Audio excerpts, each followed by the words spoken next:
Hulk ভাই, আজ রাতে আমার জানালায় এসো, বিশেষ কথা আছে। সঙ্গে তোমার গাছের পাকা পেয়ারা নিয়ে আসো, মিষ্টির মতো খেতে চাই। ঠিক আছে সাদিয়া, নিশ্চয়ই আসবো। হাল্ক ভাই, আমি তোমাকে খুব পছন্দ করি। সাদিয়া, আমিও তোমাকে পছন্দ করি, শুধু তোমার জমিদার বাবার ভয়ে কিছু বলিনি। কি চলছে এখানে?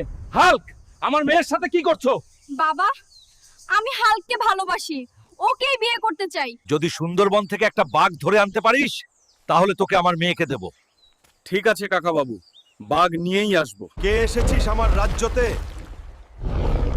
আমি হাল্ক, আজ তোমায় ধরতে এসেছি। ও মা, হাল্কের কাছে হার মেনেছি। হাল্ক সত্যি সুন্দরবনের বাঘ নিয়ে এসেছে। বাহ, তুই তো সত্যই সাহসী ছেলে। আজ থেকে সাদিয়া তোর। বাঘের চামড়া দিয়ে জ্যাকেট বানাবো। হাল্ক ভাই, আজ থেকে তুমি শুধু আমার। সবাইকে ধন্যবাদ। প্রেম। হাল্ক ভাই, আজ রাতে আমার